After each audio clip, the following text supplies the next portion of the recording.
آج سے کچھ عرصے پہلے ایک انڈین فلم دیکھی تھی جس کا نام تھا مسٹر انڈیا۔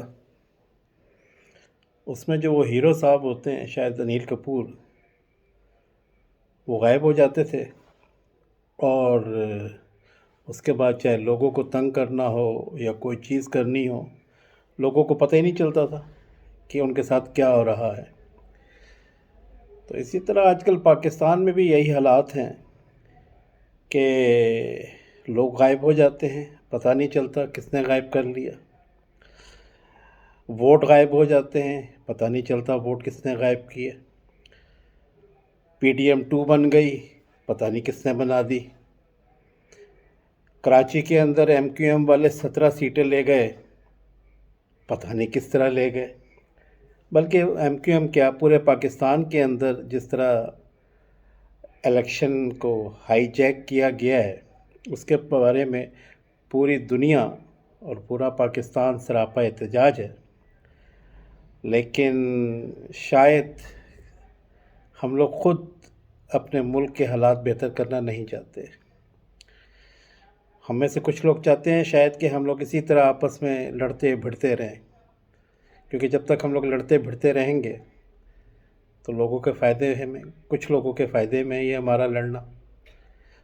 جس طرح کہ اسی زمانے میں کہا جاتا تھا کہ انڈیا اور پاکستان میں وہاں کے لوگ تو شاید آپس میں ملنا چاہتے ہیں، لیکن کچھ قوتیں، اور وہاں کی بھی کچھ قوتیں اور بیرونی قوتیں بھی نہیں چاہیں گی کہ انڈیا اور پاکستان مل جائیں، کیونکہ ان کی جو دال روٹی چل رہی ہے انڈیا میں بھی اور پاکستان میں بھی اور بیرون ملک بھی، کیونکہ بہت سے لوگ ایسے ہیں جو پہلے ہتھیار دے کے کماتے ہیں، پھر جب کوئی چیز تباہ ہو جاتی ہے تو پھر اس کو بنا کے۔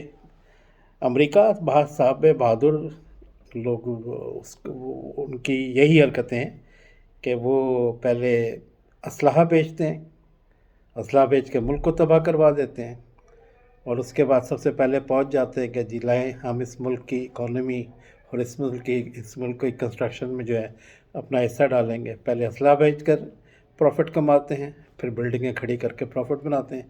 اس کے کچھ عرصے کے بعد جب وہاں سے جاتے ہیں تو پھر دوبارہ کسی سے ان کی جنگ کروا دیتے ہیں۔ تو پاکستان میں بھی آج کل یہی کچھ نظر آ رہا ہے۔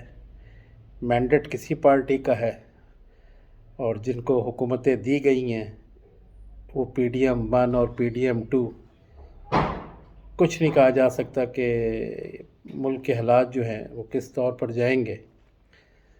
تو وہ ایک بڑا خوبصورت شعر ہے کہ دامن پہ کوئی داغ نہ خنجر پہ کوئی چھینٹ، تم قتل کرو ہو کہ کرامات کرو ہو۔ یہی ہے آج کل پاکستان کے اندر، اور یہی ہو رہا ہے پاکستان کے اندر۔ یا اللہ میرے ملک کو اس عصیب زدہ ماحول سے نکال، کیونکہ تو ہی میرے رب، تو ہی رب العالمین بھی ہے، تو ہی بچانے والا ہے، تو ہی انصاف دینے والا ہے، تو ہی مظلوموں کا ساتھی ہے۔